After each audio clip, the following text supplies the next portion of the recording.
All right, gang. Why don't we do a panel show? How about a panel show? Here we go, folks. It's the StreamLeader Report Live Panel. Creators talking to creators. Raw, real, and unscripted. And sometimes they say the quiet part out loud. Here are your hosts, Claudia Santiago, Rebecca Gunter, Rob Greenlee, and Ross Brand.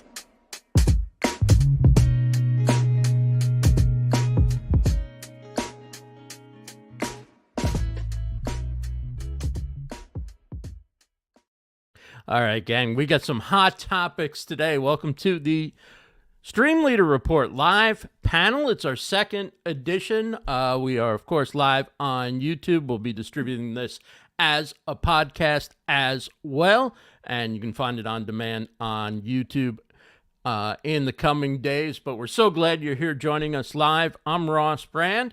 Claudia Santiago is here, Rebecca Gunter, and Rob Greenlee. Claudia is the host of Viva La Stage right here on 100 TV. Rebecca hosts Business in the Raw, and Rob hosts Trust Factor, all on 100 TV.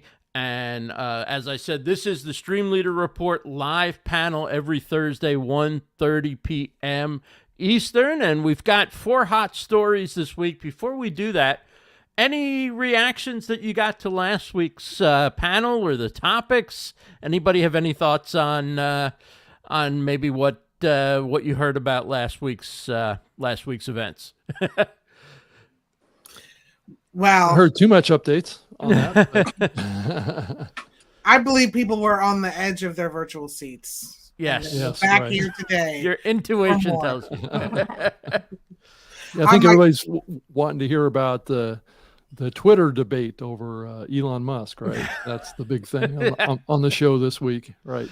All right, well, let's get to it then. Every time I'm gonna go into this, I know Elon Musk doesn't need me to defend him, and I'm not even sure whether I like the guy or not. I don't know all that much about him, to be honest.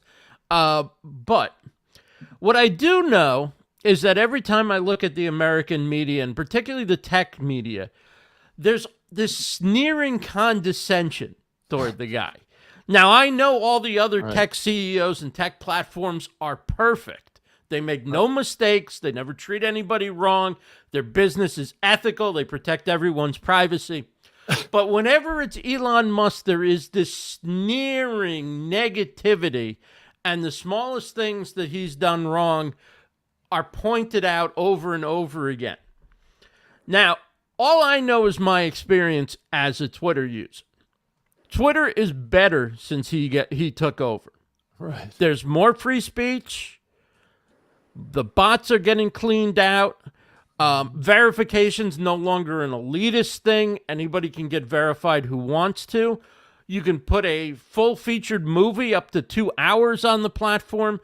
You can write tweets that are like mini blog posts. And you can finally edit your tweet. So if you make an embarrassing typo, you don't have to wait. You don't have to either delete it or live with it. You can actually edit it and not have to go back and tag everybody again and go through all that stuff. So for me as a user, I think it's better. And then we always hear about transparency, but we never really see it very much in action. He opened up the books and showed what was really going on behind the scenes of Twitter prior to taking over. So all in all, as somebody who's been a consistent Twitter user since 2012, the middle of 2012. And I've seen the platform during its best days, and then let's face it, it's been sort of a steady decline over the years, and it's not back by any stretch to where it was. But compared to where it was a year ago, it's at least a little bit better. Don't we have to acknowledge that? So I'll open up the floor if anybody wants to tackle Ross, that. Those are my thoughts. I was saying in total agreement with what you're saying. It's definitely more improvement and functionality and how the platform works. I know just yesterday I was able to post almost like an article on Twitter. So even the limitation of 280 characters has been removed if you have the blue check mark. Right. So you can actually post, like you were just saying, 2-hour movies. You can post long form articles now. I just think that the platform has seen more improvement in the last year than it's seen in the last 10 years. I mean, I started using Twitter back in 2007. So that's how far back I go with it. And it's far better than it used to be. And that's not even talking about the freedom of speech stuff. I think taking people off of the platform actually limits its usefulness. And for a platform to put their finger on the scale of what is correct speech and what's wrong speech kind of limits our democratic or a republic from reaching its full potential of free speech. And all of us just need to develop a little bit of thick skin. So now, Rebecca, when I met you, you were on Twitter. You don't do much on Twitter these days or at all. I've actually started tagging your producer because just so somebody in your ecosystem knows that we're sharing your stuff. I don't do Twitter. I've never been on Twitter. You've been on Twitter a little bit. Well, okay, I have a name. Like I probably tweeted twice in 15 years. Like it's not. So I've wasted my time tagging you all these years. Yes. If you're wondering why it's radio silence, I don't even have the app on my phone. I don't. It's not even there. Like if you had to ask me for my password, I'd have to go and do a password recovery. But I do have two things to contribute to the conversation, so It's not just dead in the water. One, I would say we bust balls for Zuck as well. Like Elon Musk isn't the only tech giant that we're like, snickering behind our hands at. I think that, Zuckerberg gets his fare of lambasting as well. In fact, I heard a rumor that the two of those were going to have some sort of fist fight. I don't know if that's a TikTok rumor. No, it's okay. But, yeah. I think it's supposedly happening, so I don't know if it's really going to happen, but yeah. Okay. So, there you are. I think really the question for me isn't necessarily is Twitter better since Elon Musk or not better since Elon Musk. I'm curious why we as a culture, as a country have so much vitriol for tech giants. Why are we making so much fun of him? What does it say about who we are and kind of our role in the world that this is like such an easy target for us? So that's really my kind of cultural question around it. But sorry, I left all those tweets unanswered, RB. Yeah, it's all about politics, right? I'll hit you up on Instagram next time. Yeah. Send me a kiss by wire, baby. There you go. Claudia? Yeah, so I've been on Twitter forever and seen the journey as well. When I was first beginning my steps in being developed as an artist, they just told me, get your butt on this platform. Even if it didn't make sense to me, I had to get on there. And so I'm kind of glad I've rode out the journey, because I remember when Periscope was out. Mm-hmm. Remember? And then Twitter bought out Periscope, and like there was all these platforms buying out each other. It was kind of interesting to watch and to just kind of hang tight in there and see what the next thing was going to be.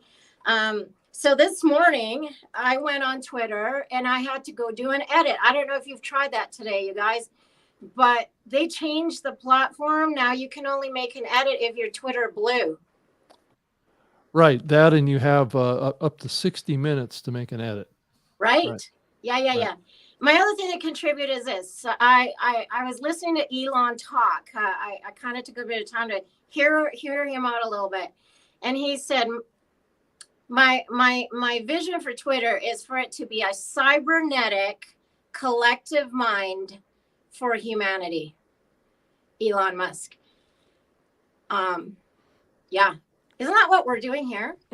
I think so. Right? The four of us, right? Now right. that's an excellent tie-in.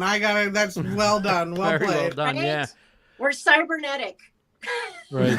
And we can say what we want. I'm super frenetic. Yeah. I don't know about you. What's interesting is that after all sort of the negative, like over the last 6 months news coverage or whatever, then NBC News, I had put it up a few minutes ago, had an article in which all the other tech CEOs are now copying Elon Musk. They're like, oh, we can cut employees too. Okay, they're cutting big back. Oh, you mean it's good if the engineers and the top management actually talk to each other? Oh, we should do that in our company too. So for better or for worse, apparently if it's working business-wise for him or for their effective ability to, come up with new features and different things, I guess others want to follow along. They see something of value in what's being done. Well, I think also really the big announcement with them was the appointment of a new CEO, which is a woman that came in to join the organization.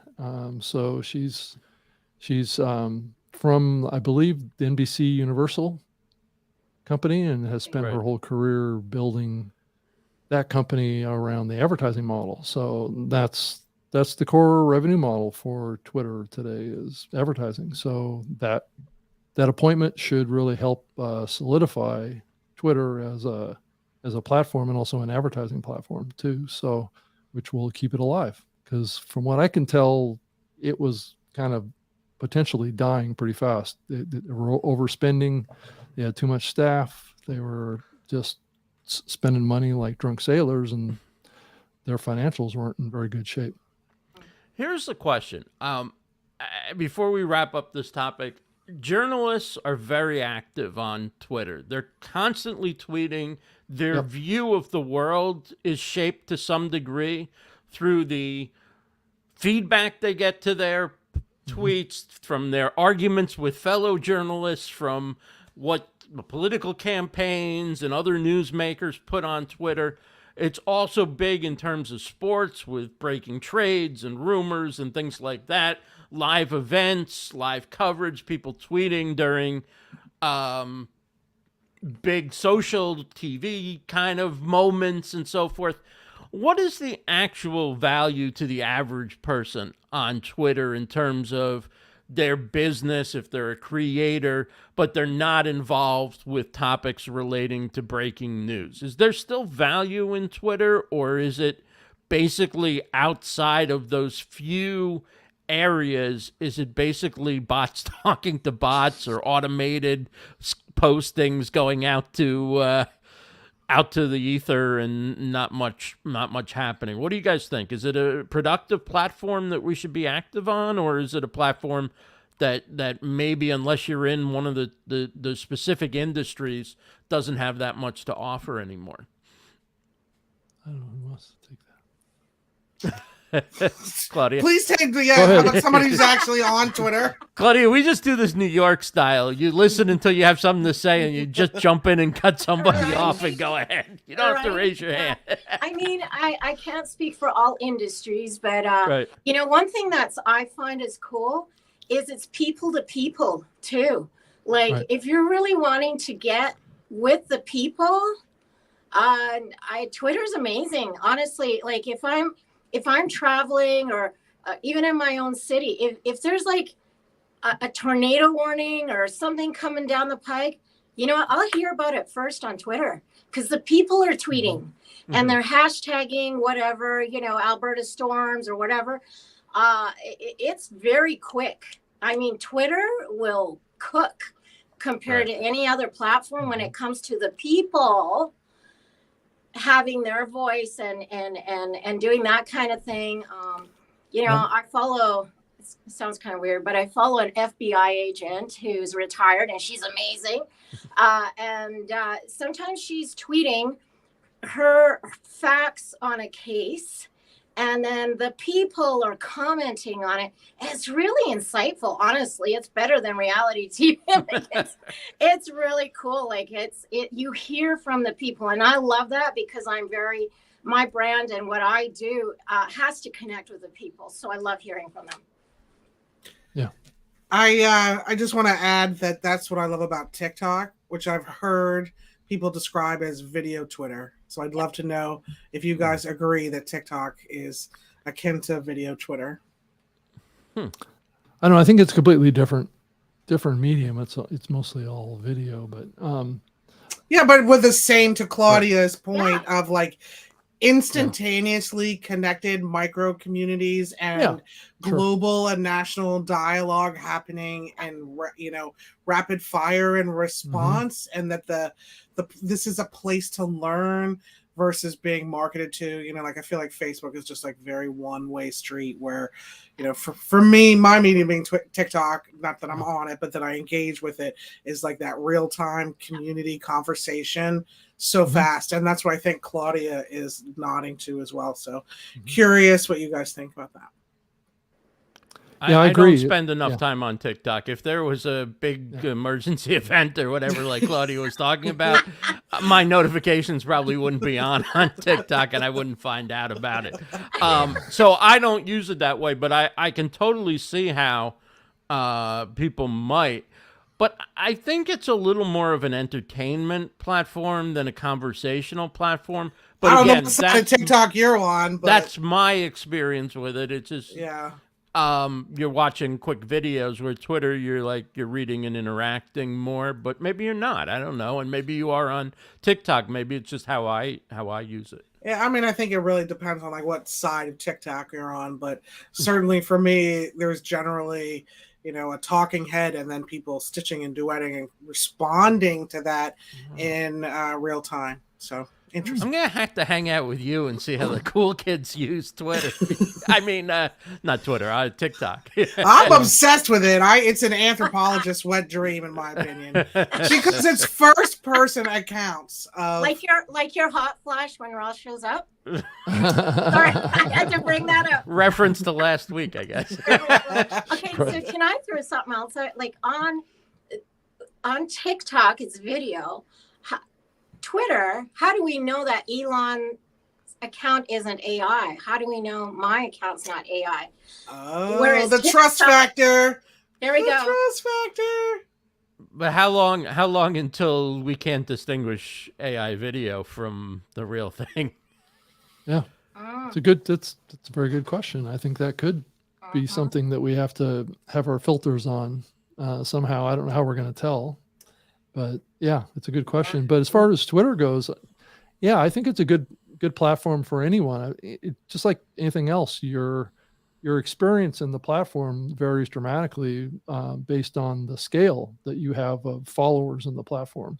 So I hear stories from folks that have a lot of followers in Twitter, and they have a completely different experience than someone that has like maybe, a couple hundred followers in Twitter, as far as the incoming and the exchanges and the people that are talking and creating community. So in a lot of ways, it's very similar to podcasting, is that once you kind of build your show to a certain scale, it reaches enough people where you can really have an impact, and people are interacting and all this kind of stuff. So, but yeah, I've been on it a long time. I don't have a huge amount of followers on that platform. I think I'm at like 6,000 or 7,000 or something like that, but that's enough to at least reach some people, and to be able to get some kind of community kind of communication going on. And I know that it's really, at the end of the day, it's more like who's following and who's listening is what's more important on Twitter as far as reach goes. And it oftentimes surprises me who is listening or getting my tweets based on the responses that I get, or the comments or the feedback that I get. And oftentimes I get, it's not always positive on Twitter. That's the other side of the fence too, is that sometimes there's criticisms that come through that platform, and sometimes people argue and fight but that's part of human experience too. And I think increasingly our world is becoming hypersensitive to not being willing to tolerate other people's thoughts and other people's opinions, and take those in as what they are, and you can decide whether or not you want to align with that or not, but you don't have to cancel them or attack them or whatever. And that's kind of the culture that we're in right now. And I think that's a lot of the heat that Elon takes, is that he's supposedly opening this platform up to all the demons of the world to come crashing down. And I don't see it in my own experience in there, because I do see a lot of insightful things that get posted by people that are very interesting. Now, increasingly, like you guys just shared, we're going to have to question some of the things that we see over there, because whether or not they're really real or not, that's a filter that we're going to have to put on. And that gets back to trusting what we see out there. And increasingly that's getting more challenging. Sounds like you're already going to have to add an addendum to that AI constitution, Rob. Right. Yeah. Well, that's a whole other episode for the show. Trusting Twitter. Now, on the backhand of stuff, like Twitter's not dead, and by any means, if you look at your views on videos or hits to your website or your campaigns or whatever, you can see if you are marketing on Twitter, it's coming through. Right. It is coming through. People are watching. People are sharing. People are. So, there is it's not like it's zero. Yeah. And plus, it's a good search engine too, Twitter. I mean, if you want to know what's going on, anything related to an event, let's say you want to know what's, if people aren't talking about it on Twitter, there's probably not a lot going on. Or it also could be of an age of people who aren't really that, who doing all their stuff on TikTok, the young folks, the kids like Rebecca, or the hottest set on TikTok right now are like grandmas. So grandmas, yes. They're very hot on TikTok right now, like older sage advice grandma stuff. All right. Well, let's move to a different aspect of content, particularly the content economy, and we'll turn it over to Rebecca. Oh my God, it's my segment. Thanks, Ross. Yeah. Hey, so I came across a really interesting article this week that talked about, and I can put the link in. Oh, look at Ross is already ready to go. That was really around the economics of content creation. And I thought, how germane to a live stream show where, often I'm sure, Ross, you get pushback in all kinds of ways that people are like, well, live streaming is so intensive and all the equipment and, all the time you have to put in and the promotion and the recording and the shorts and the YouTube channel. What makes it worthwhile?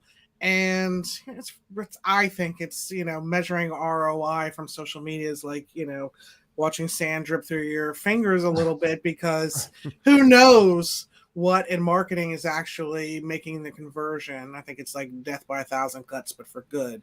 But this article gave some really interesting data-backed charts that allow us to see a really fascinating kind of mechanical walkthrough of like how the quality of content and the cost of it, and what is cheap content, and can you make a case for business for it, and what is effective content. So I think the thing that Rob will find here the most interesting is this word called mirage content. Is that familiar to you?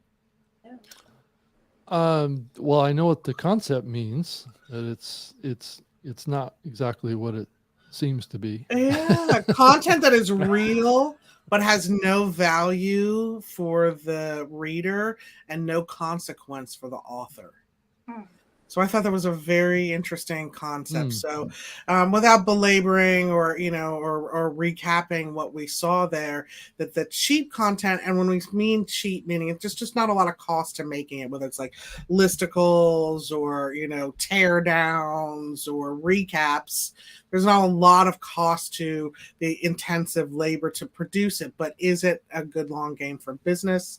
And then very interesting about what goes up the cline as having value. And I thought personalized essays and experiences with cases, original research and workshops was super interesting. So my question to the panel is, do you feel like there is something worthwhile to consider and cheap, the cost of content from an economic scale, and where does live streaming and video content fall here? Because this is really written from a written content perspective. So that is my topic for discussion. Very interesting. Yeah, go. I thought it was really cool. Well, I'll do immediate pushback. Okay. Okay, yeah. My books and annual blog, what used to be an annual blog post, now books are roundups essentially. And I wouldn't say that other people can judge the quality, but I wouldn't call it inexpensive content to create. If time is money, getting 100 people together, getting them to submit, editing their work, making graphics that go with their work, putting it all together, whether publishing it on a blog or publishing it in another format.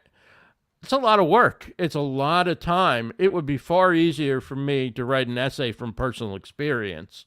I mean, I could much quicker write even like a 30-page report on something than I could, put a blog like that together that takes weeks and weeks and weeks. And I don't know. So that's my thought. I guess it depends on what it takes and who the person doing it is or what the company doing it is. I will say, I think for video, roundup videos and don't happen very often. But listicles, I mean, I guess a lot of videos are like 5 ways to do this. Oh my God. Here are the top 10 things I wouldn't do now that I'm a cardiologist. 1, ride my bicycle.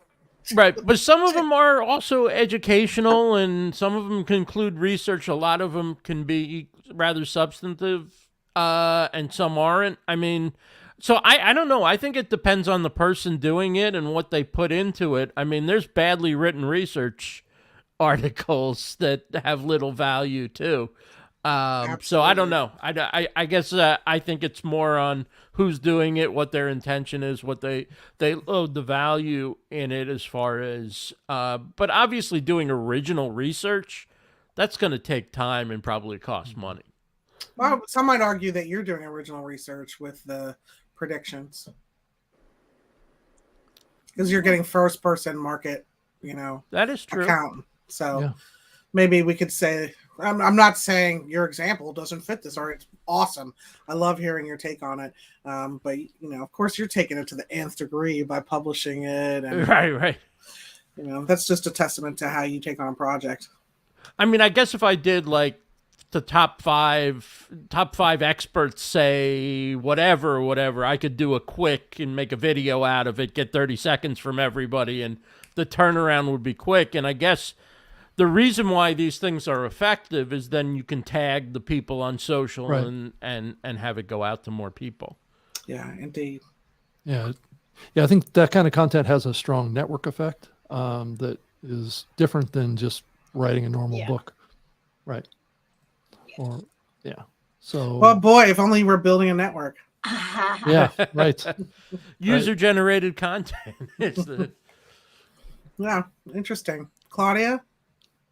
Well, I don't know if you're going to like what I have to say. Ooh. Okay, so I get there's a lot of information gatherers out there and they're not buyers. Okay, so sometimes they'll read amazing content, but they are aptitude of information gatherers. Mm-hmm. So we can bust our ass forever creating like amazing long blog posts and everything, but we're not going to have the client that we really need and want. So going back to what I was saying last week, we got to know who we are and also who our client is, who we're actually pitching to, because we can't just pitch to everybody. So in creating content, there is a little bit of, I think, we take the cost, the expense to create a content. We take the time, which is dollars. We do the research. But then really, if all we're feeding is the information gatherer, good luck. Sorry, that's what I have to say.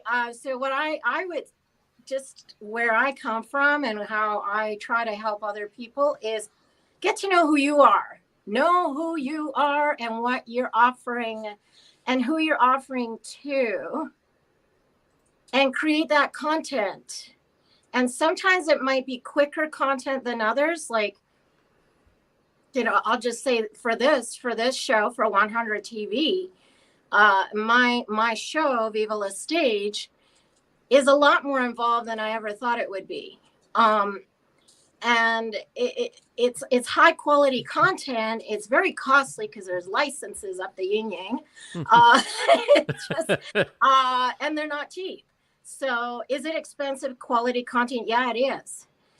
Plus, not to mention that I also have footage of me performing at shows, and I'm paying the band pretty good. So, this isn't just me like kind of cooking up. So what I'm saying is sometimes that content is going to hit this market, but sometimes I'll write, sometimes it's a meme, sometimes it's whatever. So I think we got to diversify a little bit, but I think we really need to also look at how much content are we creating for the information gatherer who will never be our client.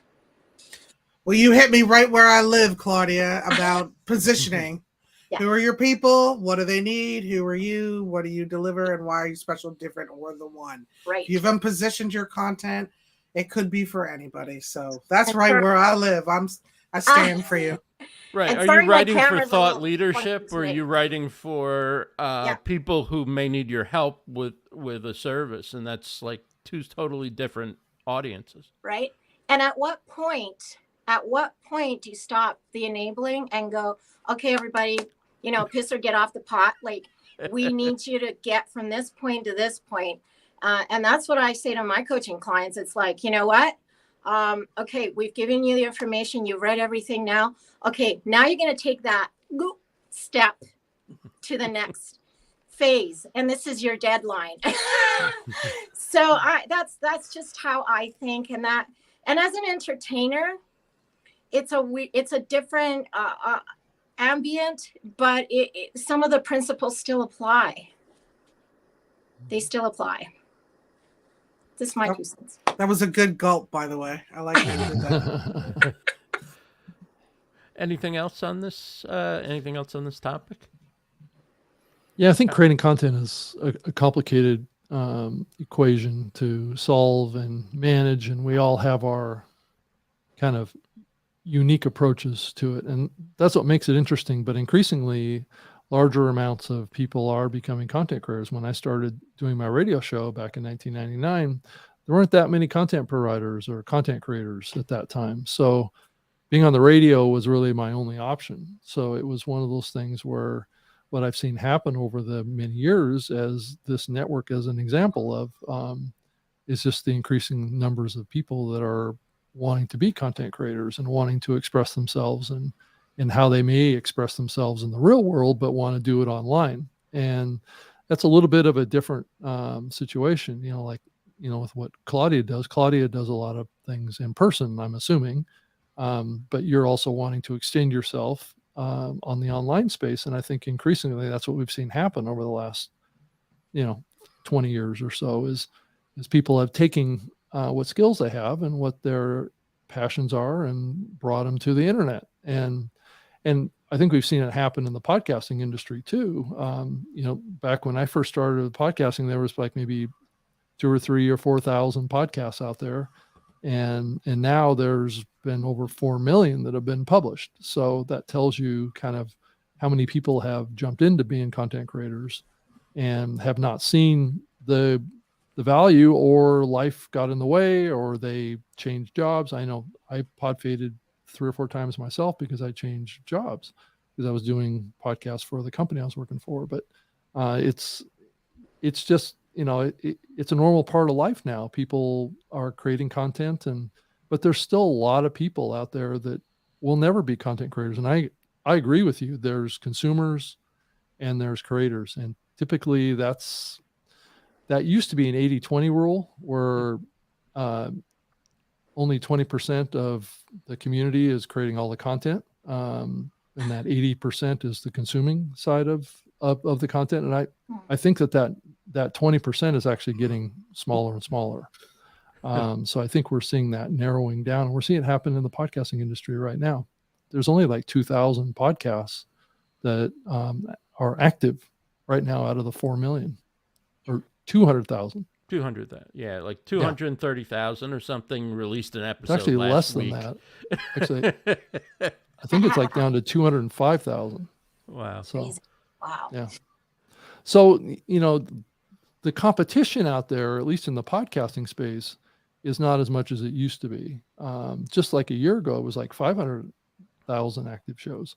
So there's been a significant decline. And while that can be seen as an opportunity, there's other forms of content that are being created now, like TikTok and Reels and all sorts of places. Even Twitter is becoming more of a content distribution platform from the standpoint of video and audio. Increasingly, I think that's the direction. There's even talk about Twitter becoming another podcast listening platform at some point, which is kind of full circle on my experience with Twitter, because the people that founded Twitter actually started out their company as a podcast distribution company. So there's a lot of people that don't know that, but that's where that company originated, was on the podcasting side. So, but anyway, that's my thoughts on it. It's a complicated thing for anyone to solve. I'm in the middle of trying to do it now in my own life. I spent the last 8 years working for distribution companies, right? And so now I'm getting back into the content side, which is where I started. And that's taken me down another path of learnings and being involved with all of you and trying to learn about how I can be a better content creator too. So, and that'll teach me as we look to the future of how I can be a better service to others, because I've done it myself. So we're going to take a 12-second break for, as they say in radio or TV, for station identification or network identification, and then we'll be right back with some breaking news from the podcast arena. We're so glad you're joining us on 100 TV. If you haven't done so already, please like, subscribe, and hit that notification bell. All right, Rob, a popular, or at least a once somewhat popular podcasting app or podcatcher is going to be no more. Give us the details and what you think this all is about with, with Stitcher.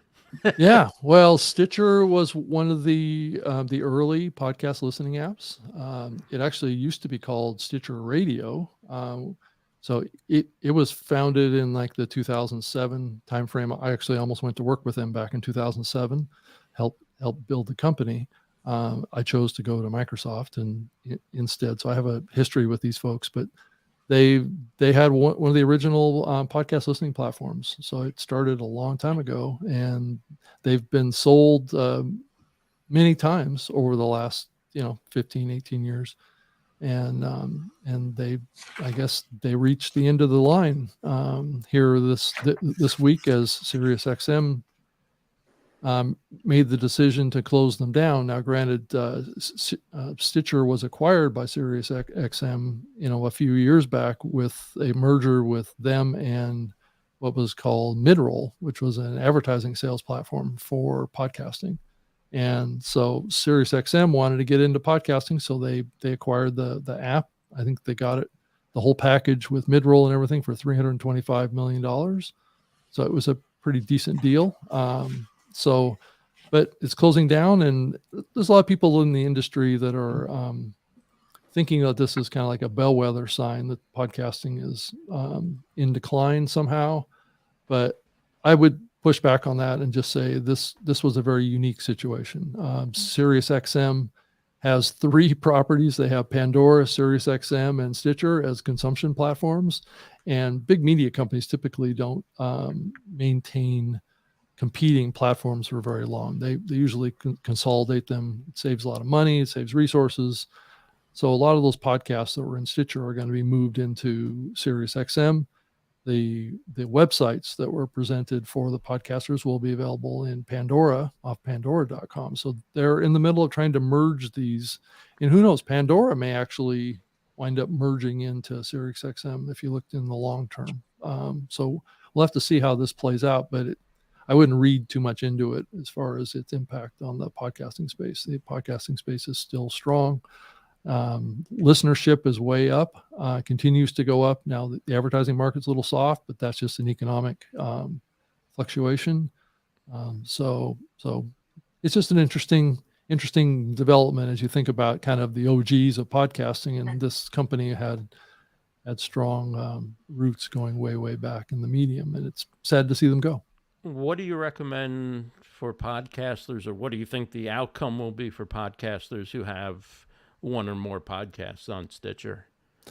I wouldn't be too concerned about it. Those shows will get folded into Sirius XM listening platforms. So they've already announced that they're going to update the Sirius XM app to add all the podcasts from Stitcher into that platform. So you can see what they're doing there. Great. They're basically merging these platforms together, which is what they probably should have done a few years ago, to actually optimize what they're doing. Because Stitcher has been a dying brand in the podcasting space. They at one point had about 4.5% of the podcast listening in the entire market.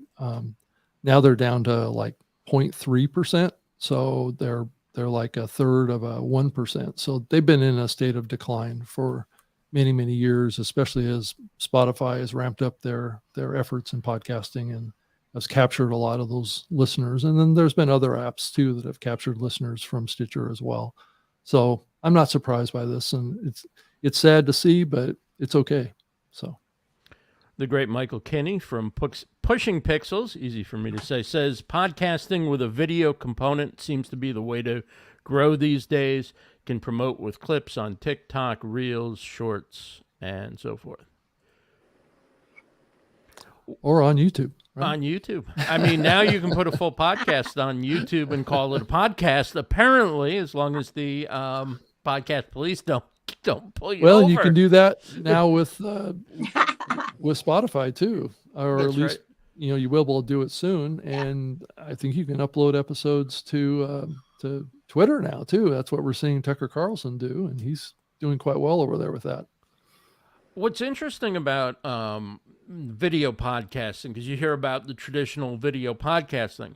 Now, I follow some people who do still submit their videos through RSS, and I went to one of those, and it opened up. I clicked the tab for the video on their website, and it went to Apple. It opens up, and I'm getting, and it'll say video on it, and I'm not getting any video. I'm only getting the audio podcast when I went there. So either they've changed where they put the video podcast, or it's just next to impossible to find on a mobile device. And I'm only reporting that because people continue to talk about it's only a video. It's only a podcast if it's submitted through RSS, but boy, it's difficult to find on Apple, at least on the mobile app. I used like I said, I clicked right from the button on the website that said, this one for audio, this one for video. Even the person who I was watching had different size videos depending on the speed of your connection, the amount of room you had on your phone or whatever. And even there, did the same thing, and both started playing an audio version, even though it said the video podcast on Apple. So, well, it is true, Ross, that the pure traditional video podcasting stuff has been in a state of decline for many years, especially after YouTube launched. And so you're seeing that continue, and people are thinking more, and that's why this whole conversation continues to come up about calling video on YouTube podcasts, is that name is being hijacked. And I think also platforms like Apple are not embracing it as much as they used to, because they see that decline. So they're pushing harder into the audio side, but you're seeing Spotify now push into video increasingly. So we could see some changes at Apple on that, but I don't know if Apple is really expecting that RSS-based delivery of video is something that there's going to be a growth curve on. So like Michael said, he used to do video podcasting, but the cost became prohibitive. Yeah, Spotify and YouTube let you upload your videos and store them on their platforms for and there's free. no cost. Right. Yeah, exactly. And those are two of the bigger platforms for consuming content. Right. Claudia, you've looked into getting into podcasting with 100 TV, right? I know your content is more active, visual, mixes a lot of elements. It's not purely talking head content. How's that going for you as far as do you think you're going to be able to come up with a podcast from your shows, even if it's not putting the entire show on a podcast delivery? Yeah, for sure. So once again, going back to licensing, the licenses are right now for 100 TV. The minute I move into podcast, it's a different licenses. Wow. You may not be able to get one. Right. There's me performing, singing. There's background music. There's video. So the video component won't apply. But yeah, most definitely. One of the things I thought about was, in that section where it's behind the scenes and there's all this lovely music, whatever. Well, why wouldn't somebody want to hear some of that? I think that's, it is an entertainment show, so they're not looking for a talk show. So if we position it right, I think we'll rock it. I have experience, like I haven't put out my own podcasts out there, but I do have experience with clients where I've positioned them with video first. They wanted to do the podcast first, but I really wanted to get their authenticity out there. Wanted to get them out there, and I don't mean to diss podcasting anyway. I don't want them hiding. I want them to be seen and heard, to get interviewing other people and stuff. So that's what I do first, is I get them doing a video broadcast live with interviewing people. And then we turn it into a podcast. And that's a simple process. But for Claudia's Viva La Stage, we just have to be creative. And again, the licenses are a little bit different. There's different costs for the podcast platform. Rebecca, you've got a little experience with podcasting. A little bit of experience with podcasting. I do have, a podcast now for Business in the Raw, thanks to the good work of the people here. Could not appreciate that more. I'm ideating a new one, a whole new concept. So I'm interested in where this is all going and the lift of it. But I'm the babe in the woods content creator here in this group. And I don't have as much seasoned advice to give in this arena, but I'm definitely into it. What I love about, I'll only share what I think is so powerful about podcasts above. So I've been, a guest on, we've turned 100 TV into a podcast, ideating this one. I've been on live stream shows, I've been on panels, There's just something so intimate about a podcast conversation that doesn't seem to happen on video. And I don't know what the phenomenon is, but the conversations are just more intimate. And I can't seem to get there with video. I don't know why that is. Rob seems to have maybe some insight there, but there's an intimacy that is not there on video for me. Yeah. Yeah, I think the spoken word has power to it. I know I think about my audio quite differently than I think about my video. So it's just a different type of an experience. I mean, I think and it's also an experience that can be had anywhere. It doesn't have to be sitting in front of a screen. So yeah, that's true. That's the other difference. And it's in your inner ear. Now, granted, people listen to videos with headphones too. So that's not a tremendously unique aspect to it, but there is something intimate about the spoken word. When people talk to each other, it's personal, right? And that's why it's so important that when you talk on your podcast, that you talk like you're talking to a good friend of yours. And that's something that's sometimes hard to do. And I know that there's a lot of pressure to be entertaining and bombastic and all this stuff like that. And that's where, to some degree, it clashes with podcasting to some degree. So, the visual energy and the visual kind of thing that video kind of expects or would like to keep people, it's almost like eye candy is what they're looking for. Yeah, it's definitely a whole different animal and your right. approach. as a Claudia host. does that in spades. You know, there's a lot of eye candy in what you're doing, and those experiences and how it makes people feel is important in video too. But it's a different kind of feel on the audio side. You know, if I can just chime in, Yeah. Sometimes I just get so tired of seeing things, and I want to sit, close my eyes, and listen. Yeah. Right. You know, sometimes I want to open a physical book that I can touch and feel and flip the pages, and you know, and then our imagination, our mind goes places that if there's video all the time, it's spelling it out all for you. But sometimes I think people, they just want to take a break and let their imagination cook up some of the visual in their own head. So yeah, it is a different medium, and it's beautiful. That's a beautiful way of putting it. Yeah. Michael Kinney mentions the YouTube music player is interesting. It's a hybrid audio video player. You can switch between the two. That sounds similar to Spotify, right? Because you can switch between listening to the audio and the video. Do you know, is that a paid, to get YouTube Music, is that a paid service, or can anybody get on the YouTube Music app and listen?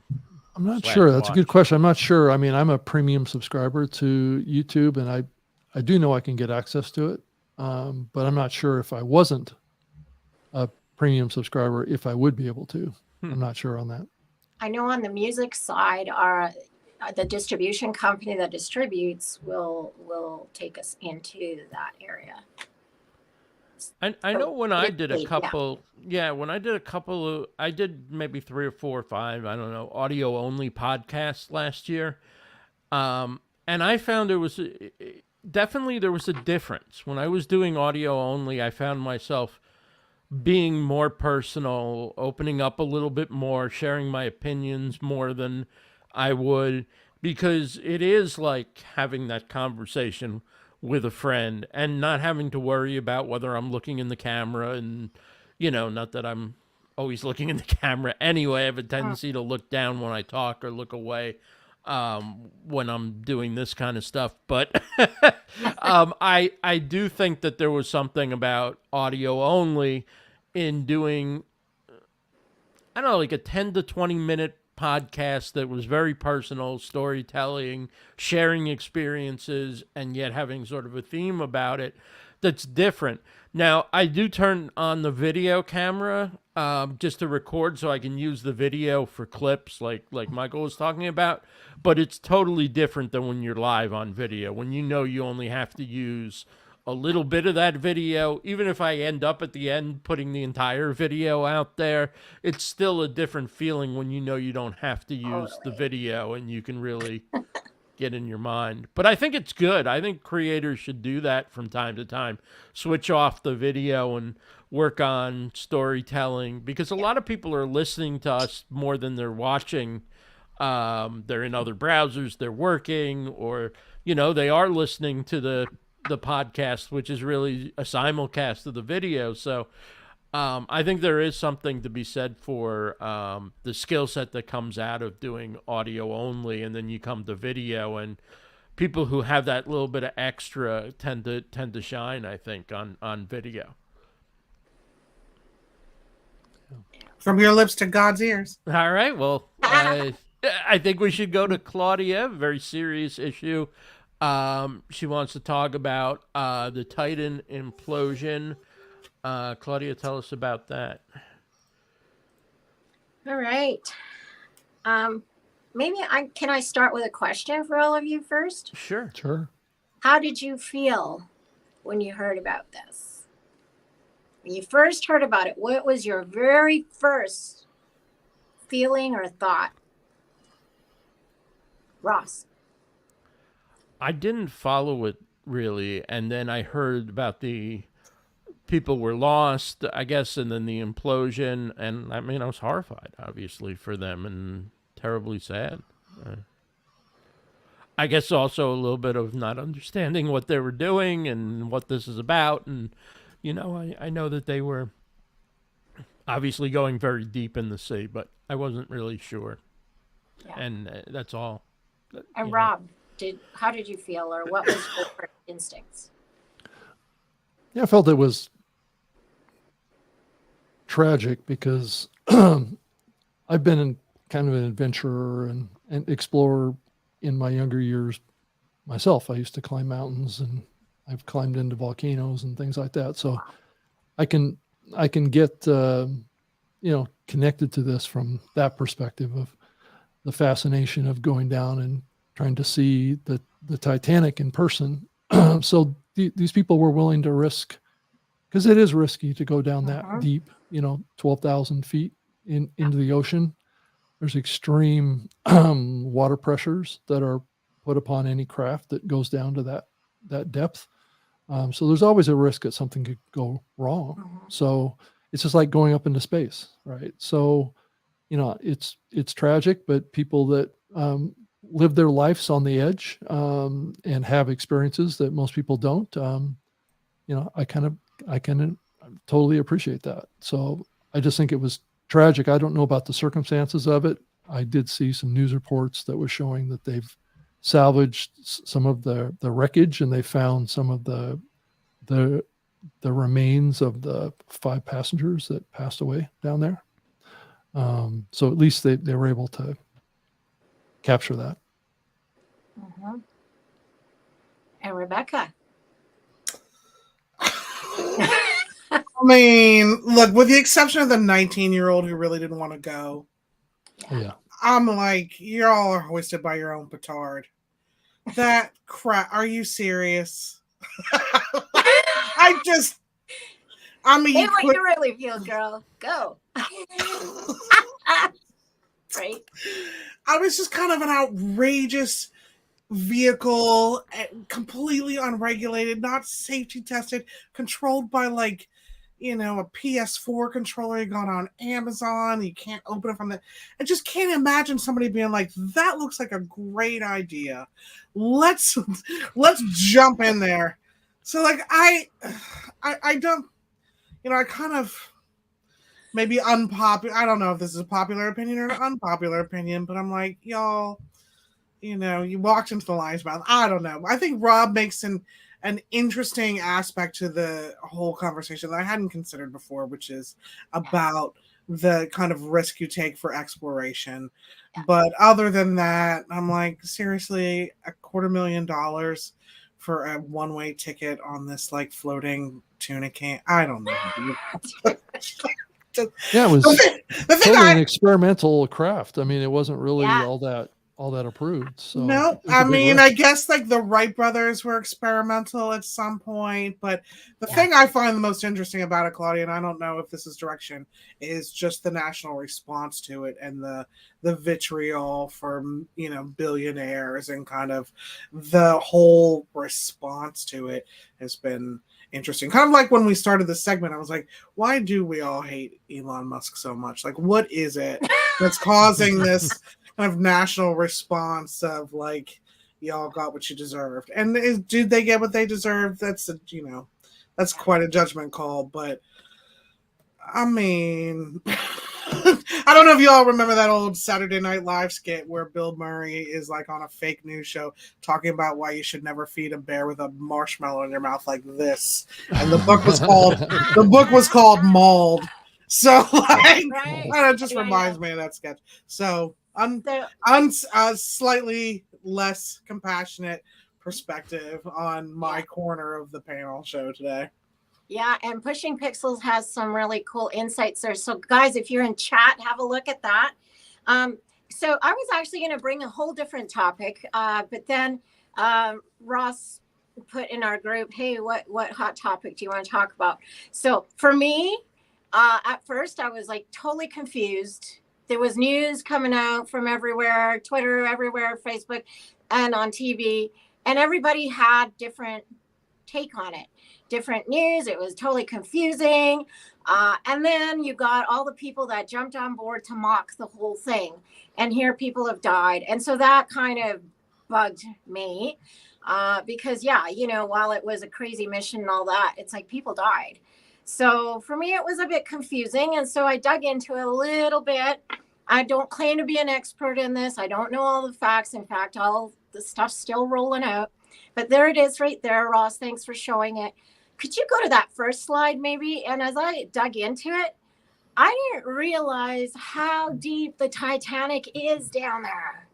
Yeah, that's really... Like, hello. Like, I don't know if you guys can all see that. Statue of Liberty, the Eiffel Tower. If you saw my Viva La State show, you'll see there that I was in Paris at the Eiffel Tower. That thing's tall. Now look 2.5 miles down, right? Down it is. And there's a picture too that I didn't send Ross, but I couldn't believe like where the sunlight stops and then where whales actually stop. They don't go below a certain level. And this is way, way down there.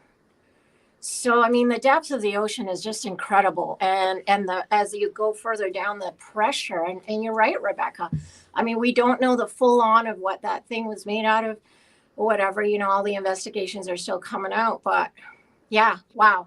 So the reason I brought it up is this: as creators,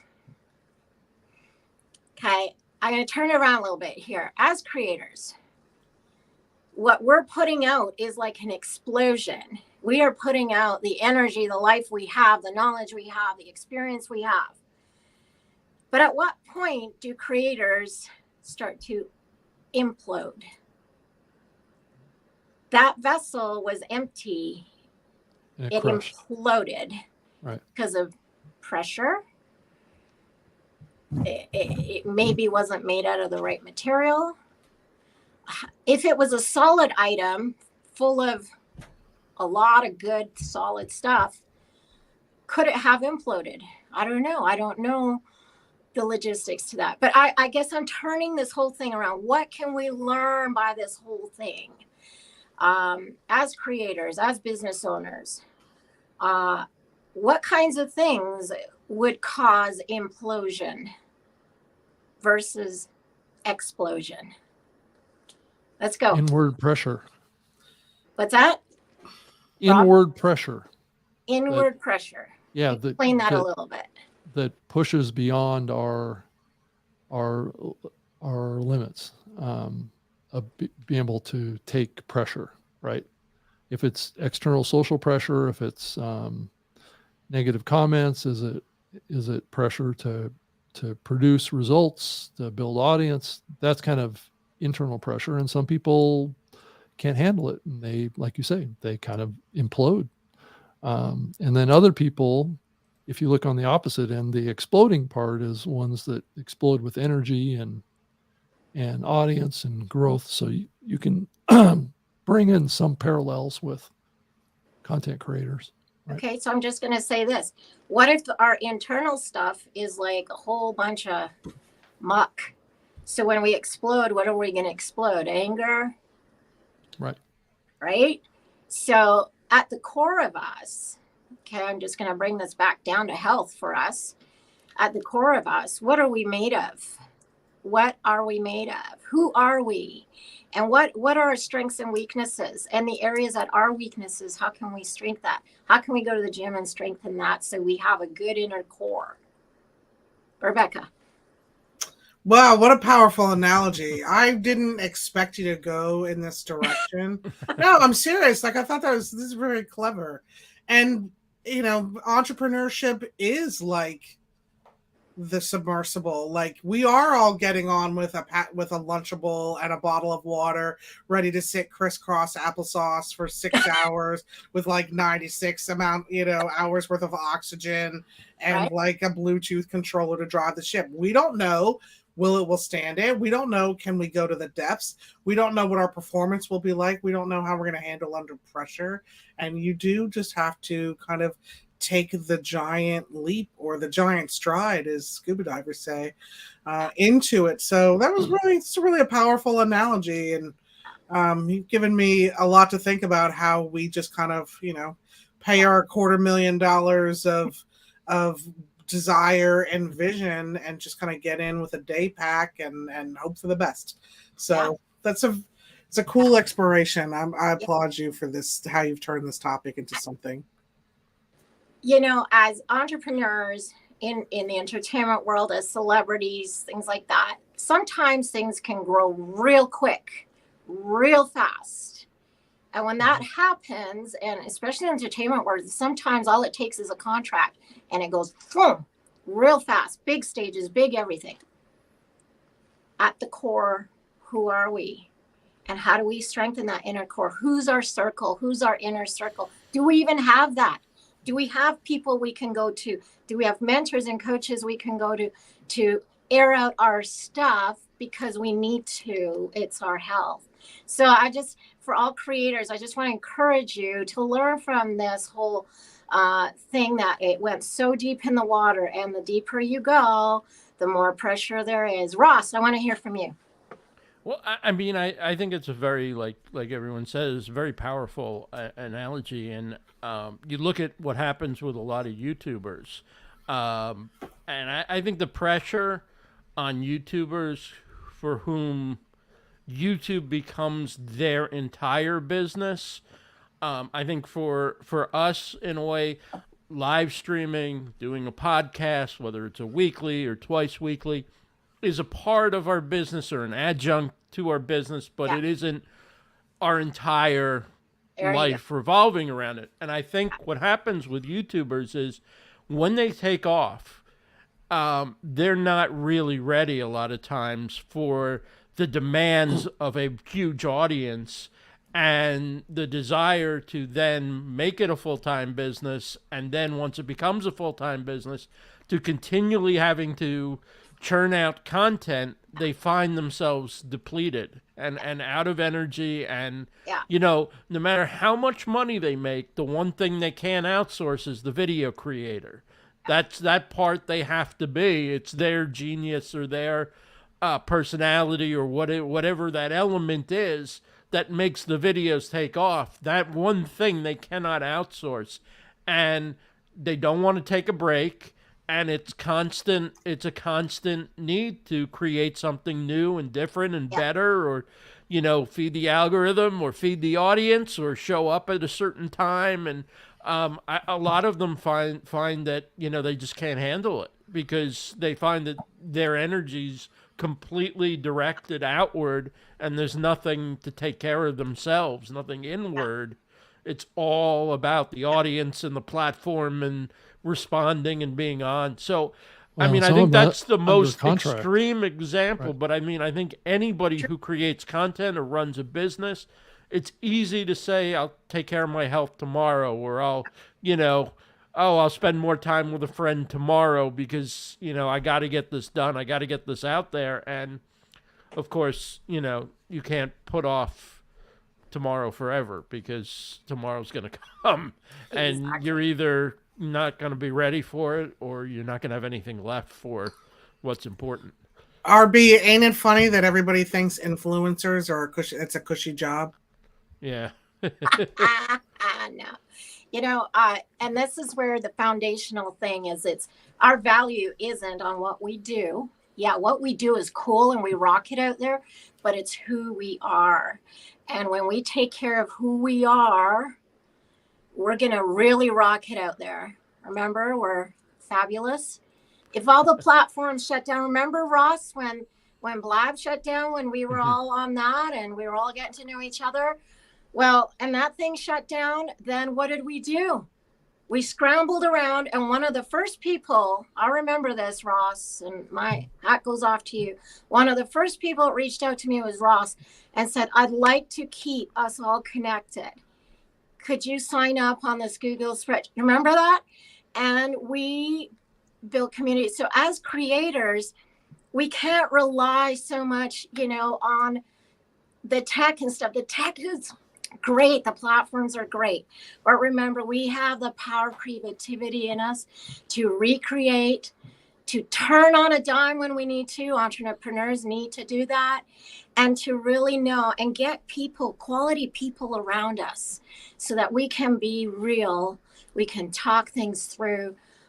So anyways, that's just my little takeaway from the explosion, because we want to go out there and explode the awesomeness that we all carry, and then take care of that inner core strength. So when the pressures come, we're not imploding. Go rock, Wow. guys. I had no idea where you're going with this, but that is such a powerful, powerful statement. I think it's a perfect ending for us. I do think we got to come up with like a final round or a last bit of something where we go around the horn. But for today, I think that is perfect. So we will be back next week, again, 1:30 p.m. Eastern on Thursdays for our live panel. For Rebecca Gunter, Rob Greenlee, and Claudia Santiago, I'm Ross Brand. Have a great day, everybody. We'll see you again next week on another episode of the StreamLeader Report Live Panel. Take care.